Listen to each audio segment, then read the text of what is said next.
سیدنا امام حسین شہید کربلا، امام عالی مقام سبت رسول رضی اللہ تعالی عنہ وارضاہ عنہ، جب مدینہ طیبہ میں تھے اور آپ کو یزید نے بیعت کے لیے اصرار کیا، اور جانتے ہیں مدینہ کا گورنر ولید بن عقبہ امام حسین کو اپنے گھر میں بلایا، رات کے وقت کہا کہ آپ یزید کی بیعت کر لیں، سب ٹھیک ہو جائے گا۔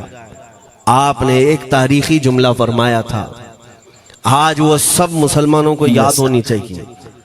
امام حسین نے یہ نہیں کہا میں حسین رسول اللہ کا نواسا یزید کی بیعت کروں گا فاسق و فاجر کی، یہ نہیں کہا آپ نے۔ توجہ چاہتا ہوں، آپ نے یہ نہیں فرمایا، بلکہ یہ فرمایا مجھ جیسا اس جیسے کی بیعت کیسے کر سکتا ہے۔ یہ قیامت تک آنے والوں کے لیے میسج ہے، حسین جیسا کبھی بھی یزید جیسے کی بیعت نہیں کر سکتا، اور نہ ہی ویسوں کی طاقت کو وہ مان سکتا ہے۔ اور الحمدللہ ہماری ماؤں نے بچپن سے ہمیں حسین کو ہی سنایا ہے، یزید کو نہیں۔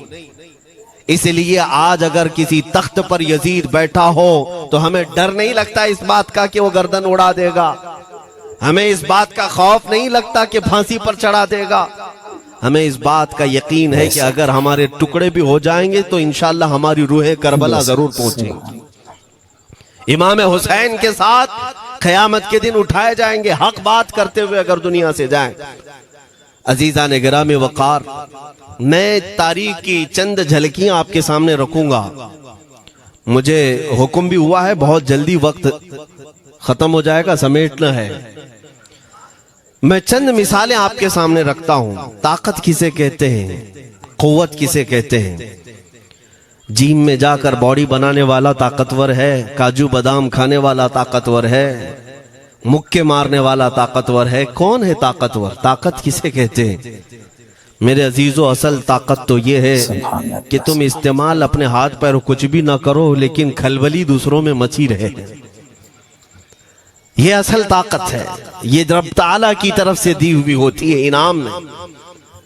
ورنہ آپ سوچ سکتے ہیں کہ حسین اعظم کے ساتھ جو لوگ آئے تھے وہ کل قافلہ کتنا تھا؟ الگ الگ روایتیں، امام حسین کے ساتھ 135 لوگ تھے، بعض روایات میں ہے 96 تھے، 96 لوگ تھے، بعض روایت میں 82 تھے، شہید ہونے والوں کی تعداد 72 ہے۔ لیکن اس بات پر اکثر علماء محدثین کا خیال ہے کہ 82 لوگ تھے، 82 لوگ تھے۔ 82 کے مقابل میں کتنے لوگوں کو آنا چاہیے راستہ روکنے کے لیے؟ اگر کسی عام آدمی سے بھی پوچھیں تو ڈبل کر دو، ٹرپل کر دو، 4 گنا زیادہ کر دو۔ نہیں، 82 کو روکنے کے لیے پہلے 1000 لوگ آئے، پھر وہ 1000 کے بعد 4000 پلس آئے، 5000 لوگ صرف 82 لوگوں کو روکنے کے لیے آئے راستہ۔ پھر یہ لوگ 4 دن تک راستہ روکتے ہی رہے، 5000 لوگ مل کر۔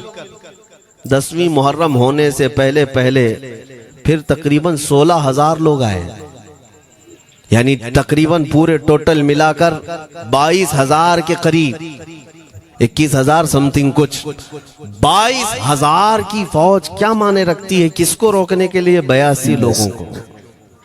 اسی سے سمجھ میں آتا ہے اصل طاقت کسے کہتے ہیں۔ طاقت اسی کو کہتے ہیں کہ ادھر 3 دن کے بھوکے اور پیاسے ہیں، ان کے خیموں میں ساز و سامان بھی نہیں، جنگ کے اسباب بھی نہیں، اور وہ جنگ کی نیت سے بھی نہیں گئے، اس کے باوجود 22000 کے سینوں میں جو کھلبلی مچی ہے، دنیا اسی کو سمجھ نہیں پا رہی ہے۔ اگر دنیا یہ سمجھتی ہے کوانٹیٹی کا نام طاقت ہے تو ہم اس کو رد کرتے نہیں، کوالٹی کا نام طاقت ہے۔ ایمان یہ اصل طاقت ہے۔ اور ایک تاریخی بات میں آپ کے سامنے رکھتا ہوں، امام حسین کا راستہ روکنے کے لیے سب سے پہلے یزید کی فوج سے جو شخص آیا تھا اس کو حر بن یزید کہتے ہیں۔ حر بن یزید الریاعی 1000 کا لشکر لے کر کے یہ امام حسین کا راستہ روکنے آئے۔ 2 دن تک ادھر ادھر گھماتے رہا، اور جب نمازیں ہوتی رہی امام حسین مصلی امامت پر ہیں اور یہ یزیدی اقتدا بھی کر رہے ہیں۔ ہر جماعت امام حسین کے پیچھے ہو رہی ہے، لیکن میں آپ کو بتاتا ہوں 10ویں محرم سے پہلے امام حسین نے ایک خطبہ دیا اور یزیدیوں سے کہا کیا تم میری حیثیت کو نہیں جانتے؟ میں فاطمہ زہرا کا بیٹا ہوں، حیدر کرار کا نور نظر ہوں، رسول اللہ کا نواسا ہوں، میری نسبتیں کیا تمہیں نہیں معلوم؟ تم میرے خون سے اپنے ہاتھوں کو نہ رنگو، میں تمہارے پاس آپشن رکھتا ہوں، میں اس راستے سے اپنے واپس مدینے کی طرف جاتا ہوں یا کسی ساحل کی طرف یا دمشق جاؤں گا، جنگ کرنا نہیں چاہتا تم سے۔ یہ 3 آپشن جب امام حسین نے رکھا تو یزیدیوں نے ایک کو بھی قبول نہیں کیا، وہ جنگ کرنا ہی چاہتے تھے، امام حسین کے خون کے ساتھ کھیلنا ہی چاہتے تھے۔ لیکن جو حر بن یزید ہے، توجہ چاہتا ہوں، جو خود امام حسین کا راستہ روکنے کے لیے آیا، اس کے دل میں یہ بات آئی اور اس نے آ کر کے 10ویں محرم کو یزیدیوں سے کہا میاں مان لو حسین کی بات، 3 میں سے کوئی ایک بات مان لو، ہم جنگ نہیں کرنا چاہتے، وہ رسول اللہ کے بیٹے ہی تو ہیں۔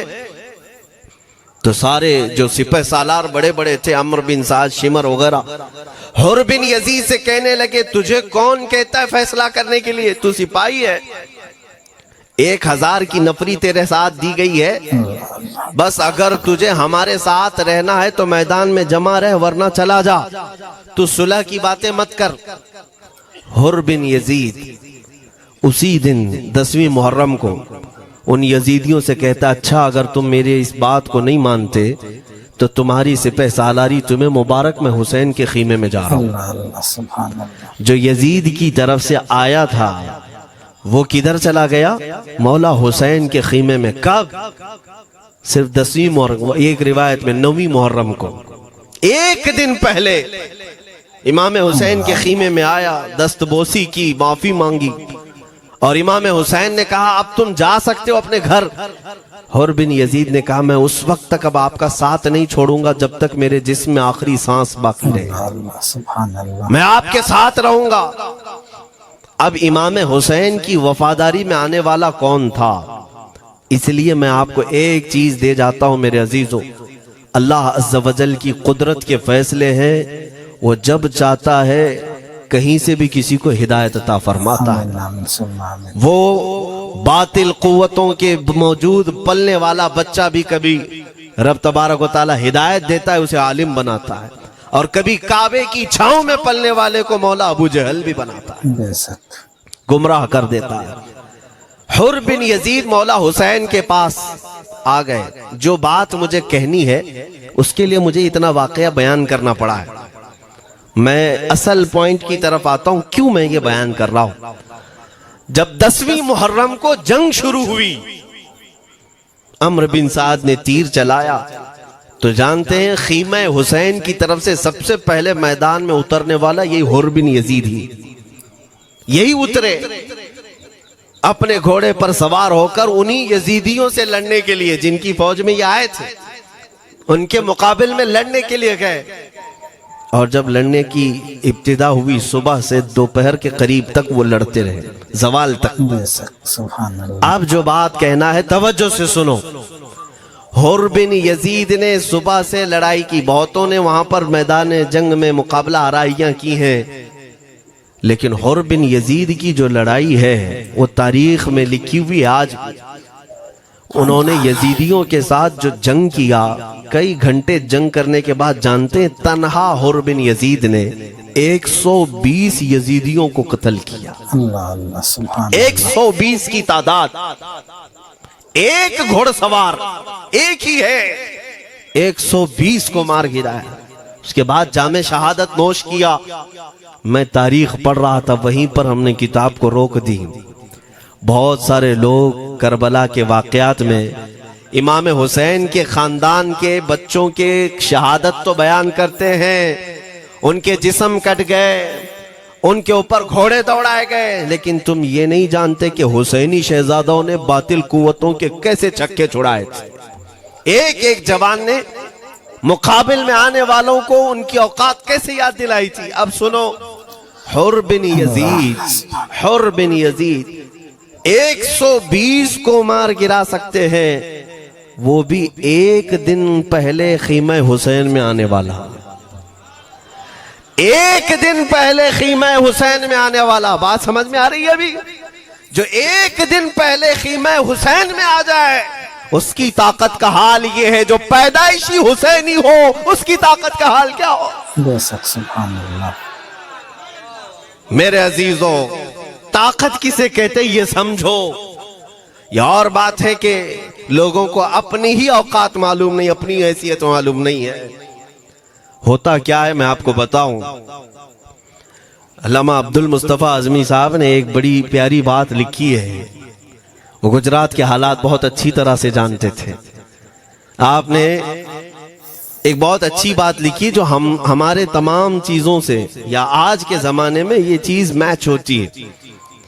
ایک تاجر تجارت کرنے کے لیے نکلا، اس کے پاس کچھ قیمتی ہیرے تھے، قیمتی ہیرے تھے، اور وہ ہیروں کی تجارت کرتا تھا، اور ایک چور اس کے پیچھے پڑ گیا، اور وہ چور روزانہ وہ چوری کرنے کے چکر میں رہتا تھا کہ جب رات کو یہ تاجر سوئے تو میں یہ ہیرے نکال لوں گا۔ لیکن 2-3 دن جب وہ تاجر سوتا تھا وہ پورے ہیرے چیک کرتا تھا، کہیں نہیں ملتے تھے۔ تھک گیا چور۔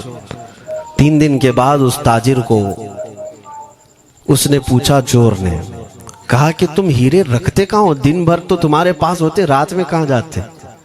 سبحان اللہ۔ تو اس تاجر نے کہا، عقل کا اگر تو استعمال کرتا تو تجھے بات سمجھ میں آتی، روزانہ میں تیرے ہی جبے میں رات کو یہ ہیرے رکھ کر خود سو جاتا تھا۔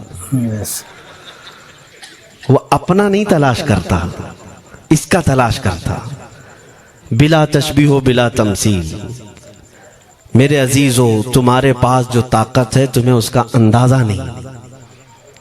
تم جو محبت مصطفیٰ صلی اللہ علیہ وسلم کی شمع اپنے سینے میں رکھتے ہو، مولا کریم کا وعدہ ہے تمہارے ساتھ، کانا حقا علینا نصر المؤمنین۔ رب تعالیٰ فرماتا ہم نے اپنے اوپر لازم کر لیا ہے کہ ایمان والوں کی مدد کریں، اور ہم نے مدد دیکھی ہے، رب تعالیٰ کی مدد دیکھی ہے۔ آج کے ان حالات میں مجھے بتاؤ، بھونکنے والے بھونک ہی رہے ہیں، باقی تمہارا کیا بگاڑ لیا؟ کیا تمہارا خراب کیا؟ بس یہ ہے کہ تم اپنے اندر کھلبلی مت مچاؤ اور زیادہ خوف و ہراس میں مت جیو۔ الحمدللہ مسلمان ہیں، مومن ہیں، کسی چور قوم سے تمہارا رشتہ نہیں ہے۔ تم دنیا کی اس عظیم قوم ہو جو صرف اور صرف اپنے رب تعالیٰ کے حضور جھکتی ہے، اور اپنے رب تبارک و تعالیٰ کے حضور ایسے جھکتی ہے۔ میں چیلنج کے ساتھ کہتا ہوں، پوری دنیا میں کوئی کمیونٹی، کوئی قوم ایسی نہیں ہے جو اپنے خدا کو دیکھنے کے بعد ہی جھکتی ہے۔ جس کی بھی جاؤ، ان کے خداؤں کی تصویر وہاں پر سامنے ہوتی تبھی جھکتے ہیں، وہ چاہے عیسائی ہوں، یہودی ہوں، کوئی بھی ہوں، انہوں نے کوئی نہ کوئی یا مورتی بنائی ہے یا تصویر بنائی ہے، تب وہ جھکتے ہیں۔ تنہا تم ایمان والے ہو جو آج تک اپنے خدا کو دیکھا نہیں لیکن ہر دن سجدہ کرتے ہو۔ بے شک، سبحان اللہ۔ تمہارا یہ ایمان ہے۔ اور قرآن میں شروع میں ہی اللہ تعالیٰ نے جو تعریف فرمائی سورہ بقرہ میں، یؤمنون بالغیب، اللہ فرماتا ہے یہ وہ لوگ ہیں جو غیب پر ایمان رکھتے ہیں، دیکھا نہیں۔ اور دنیا میں کروڑوں مسجدیں ہوں گی، کسی مسجد میں اللہ کی تصویر ہے؟ کسی مسجد میں؟ اور یا تمہیں صلاۃ و سلام پڑھنے کے لیے میرے آقا کی تصویر دیکھنے کی ضرورت ہے؟ یہی تو تمہارا ایمان ہے میرے عزیزوں۔ میرے آقا کو ہم نے دل میں بسا رکھا ہے، اور جب حضور پاک کی یاد آئی بغیر تصویر دیکھے ہم کھڑے ہو جاتے ہیں، اور ان کی محبت ویسی ہوتی ہے، ہمیں کسی تصویر اور مورت کو دیکھنے کی ضرورت بھی نہیں ہوتی۔ تمہاری خصوصیات بہت ہیں، اللہ رب العزت نے تمہاری پیشانیوں کو محفوظ رکھا ہے، کسی اہرے غیرے کے سامنے جھکنے نہیں دیا، پیشانی مقدس ہے تمہاری۔ ہاں یہ تو نہیں ہے کہ تم کسی درخت پر بھی چلے جاؤ، پتھر پر بھی چلے جاؤ، چوہے پر بھی جھک جاؤ، سانپ پر بھی جھک جاؤ، نہیں ہے۔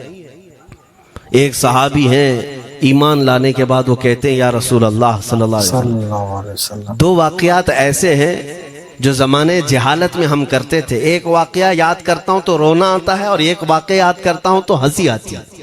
حضور نے فرمایا وہ دونوں کیا ہیں بتاؤ. انہوں نے کہا پہلا واقعہ تو یہ ہے جس کو یاد کر کے روتا ہوں کہ جوانی میں جب ہمارے گھر بیٹی پیدا ہوتی تھی تو ہم اس کا گردن مروڑ کر دفن کر دیتے تھے. آج مجھے یہ بات یاد آتی ہے تو رونا آتا ہے کہ ہم نے ایسے کئی بچیوں کو دفن کر دیا. عرب والے داماد بنانا نہیں چاہتے تھے اور بیٹیوں کو پہلے ہی مار دیتے تھے. یہ وہ صحابی کہتے ہیں اب یاد آتی ہے بات تو رونا آتا ہے. میرے آقا صلی اللہ علیہ وسلم نے فرمایا پھر ہنسی کس بات پر آتی ہے؟ کہتے ہیں زمانے جہالت میں ہمارے خدا جو ہوتے جن کی ہم عبادت کرتے تھے تو جب سفر میں جانا ہوتا تھا تو آٹا گوندھ کر کے خدا بنا لیتے تھے، کیونکہ سفر میں جانا ہے اور ہر جگہ ان کو ساتھ میں رکھنا تھا خدا کو. وہ صحابی کہتے ہیں سفر کے خدا اور ہوتے تھے، ہوا کا الگ، پانی کا الگ، مٹی کا الگ، سب لے کر کے چلتے تھے. پھر حضور نے فرمایا ہنسی کس بات پر آتی ہے؟ وہ کہتے ہیں بیچ راستے میں اگر کھانا ختم ہوا تو کبھی خدا کا ہاتھ توڑ کے کھاتے تھے، کبھی پیر توڑ کے کھاتے تھے. ارے میرے عزیزو 1400 سال بعد آج جب آپ ہنس رہے ہیں